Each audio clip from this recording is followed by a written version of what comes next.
Hi there, I'm Jen. This is Remembered Reads, and this is going to be a wrap-up of some of the nonfiction that I've read lately, and it's probably going to have a bit of a rant about very general popular nonfiction and the weaknesses there, but possibly also a bit of a rant about weirdly not general nonfiction.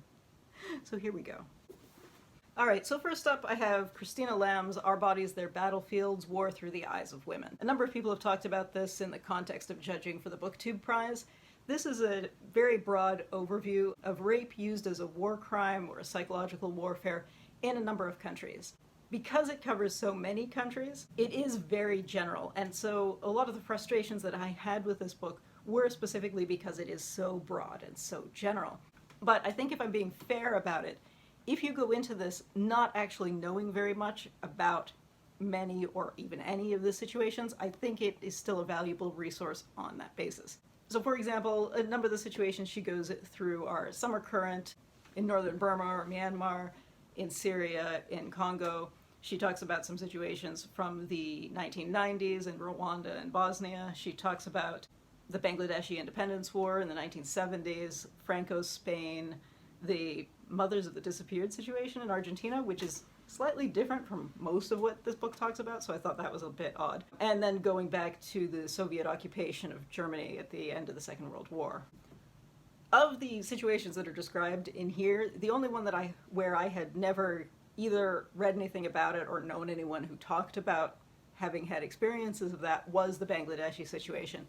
And what kind of changed my mind about this book, because I had been being increasingly irritated with the author as we went through it, when I got to that chapter I realized I found that to be more interesting and less frustrating, but I think this is purely because that was a situation that I didn't know anything about. So I was learning from that, whereas in the rest of the chapters I would notice things that were either oversimplified or where the author chooses to add a naive line or two about how I originally misunderstood this situation, and here we go. And it's not believable that she misunderstood some of these situations because she is an experienced journalist and is presumably not that naive. So I did think those came off as a little patronizing. But again, in the chapter where I was learning all new things, I didn't feel as irritated. So I think as an introduction, this probably works. It's just that if you do know more about any of these given situations, you will be irritated with those chapters.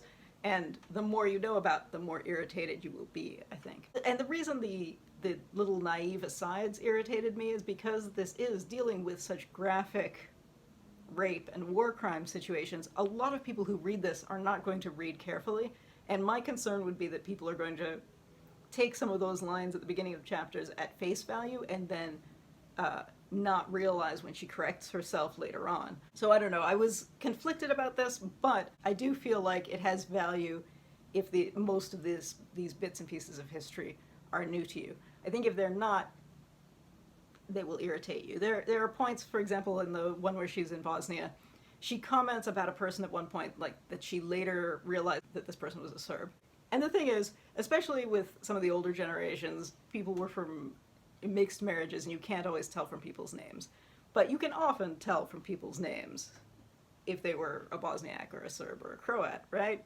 And so her kind of naive line about that is weird because she's talking about somebody who from their name I would have gone, yeah, that person's probably a Serb. You know what I mean? When she's talking about, for example, the Soviet military in Germany, she mentions that the book A Woman in Berlin had been taken out of publication because it was bringing shame on German women for so many years. But this book is newly published. There was a film of that book that came out like 15 years ago. So if this book had been written in the 60s, that would be more meaningful. But because it's written now, this book is in publication again. It might not have been in the 50s, but we're here now. Things like that, I think, weakened some of her points, but only if you know about it ahead of time. If you didn't know, it would maybe still be a moving moment. So that's tough. And again, I also thought that the situation in Argentina was significantly different from everything else, and I thought it was odd that she was including that. And the only thing I could think is that she was trying to include something from the Americas. But to be honest, when you read about activism regarding people who were raped during military situations, you often read about Guatemala. And I was baffled as to why she didn't include Guatemala as a chapter there, since that is, I think, almost the first thing you think of when you think about rape survivors in this kind of war crime situation. So that was odd to me that she included this one and then the other. However, as with everything, your mileage may vary. So I think this is definitely a book where if you don't know much about any of these situations, I think there's absolute value as a first stop. But I think if you are looking for a deeper dive and you're already aware of any of these or most of these, I think it's probably one you can skip. All right, let's spin around and talk about a completely different kind of nonfiction. So another book that I was reading recently that is also very general. Instead of general history, it was a general neuroscience kind of book. And that was The Performance Cortex by Schonbrun. I listened to the audio version of this, which was definitely the wrong choice because there were a number of points where I would have wanted to focus on one thing and not another. This is a pop science book that looks at, in part, the neuroscience of movement and how it would apply to sport. And again, this is a book that I think kind of suffers from being a general or popular book in that it just can't focus on any one subject in detail. Now, in part, I was pleased with that because a lot of the sporting studies are related specifically to baseball because that is an easy thing to measure, hitting a baseball. Whereas in a lot of sports where there are more multi-step movements, that is much harder to control for. So in part, so I was partially glad that it wasn't this exclusive baseball book, but at the same time it does have to go over, being a general or popular book, it has to go over all of these very basic details that if you've read anything about neuroscience at all, you will know how the history of the field progressed. And this has to go through the history of the field, and always at a fairly shallow level. I do think that if you are someone who is interested in sport and has not read a lot of neuroscience, I think this is worth picking up. I think, especially if you have a child who likes baseball and you'd like to get them into neuroscience, this might be a good book to get them into there. But I think otherwise it is slightly frustrating in that it does feel like a lot of introductory information woven together with more interesting study specifics.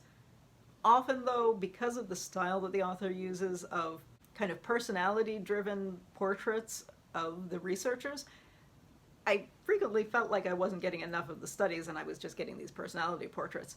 So that irritated me slightly, and it did make me feel like I wanted to go and look up, especially the studies about proprioception. I wanted to look up more, and it did inspire me to read more, but again, I was frustrated because I don't care about this researcher's personality.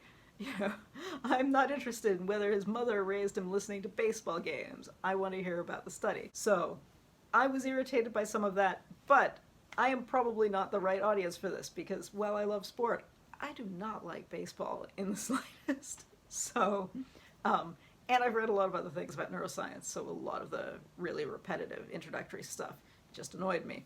But it might not annoy you. So this is definitely a book where I thought I can see who the target market of this would be. It's just unfortunately not really me. And then finally today I finished another piece of nonfiction that is pretty much exactly the opposite of those two. This is not for a general or popular audience. This is weird, but for other reasons. This is Dominique Eddé's Edward Said, His Thought as a Novel, which was translated by, who was this translated by? Which was translated by Trista Selous. This is a very odd book. I picked this up assuming it was going to be a split biography memoir. The author and Edward Said had an on and off romantic relationship and were friends for the last 20 years of his life. So, and she does have interesting things to say about some of the ways they negotiated similar political situations, but from slightly different political and also slightly different cultural contexts, because he was obviously Palestinian American and she is French Lebanese. So they would often find themselves in a similar literary and political circle, but with some interesting distinctions to how they approached a lot of the cultural and literary questions. However, this book is not actually primarily that memoir that I was expecting. There are definitely bits and pieces in this, so if that's what you're looking for, there's some of that here. But a lot of this actually contains cultural and literary critiques where, for example, she will go through things that Said wrote about different authors, like what did he say about Camus and why did he evaluate this and not that? What did he write about Joseph Conrad and why did he evaluate this versus this when he evaluated other authors through a different framework? How did his opinions differ as certain bits of history moved on? So there's quite a bit of that, and then there is also discussion about her opinions on his political lectures and how she felt that a lot of his stances regarding the role of religion in politics had not evolved past the 1970s. So that's all really interesting if you are, especially if you are familiar with his work and with her, and also with hers. I don't know that, I definitely would not recommend this if you were looking for a kind of general introduction to either of them. Like, go read Orientalism, don't read that. But if you are interested in all of those things on their own, it's kind of an interesting package, but it's very weird. The three things don't feel like they should go together, and they never really gel in a way that's satisfying. But because they were all things that interested me, I still read it very quickly. I read this in 2 settings. It was, entertaining would be the wrong word, but it was worth reading. But specifically because I was interested in these things. It's strange. So that is a book where I don't know how big the market for that is going to be. I looked on Goodreads and it has terrible reviews because I think people are picking it up and saying, what is this? And what it is a weird combination of things. But yeah. And actually I was saying you should go read Orientalism, but I guess given the current news, although given current events, maybe read The Question of Palestine and not Orientalism first. Although, frankly, everybody should read all of Edward Said's writing. Because, I mean, frankly, it's all interesting, even the stuff that's dated. Now I need to put these back on the shelf. All right. I think I've taken up enough time blabbering about this stuff, so we'll cut this off here. If you've read any of these, I'd love to hear what you think about them. And I'd love to hear if you are equally frustrated with some of the things that happen when you're reading general nonfiction, or with the weirdness of stuff that is not general, when maybe it's advertised as though it were. Yeah. Anyway, that's it for now. Ciao.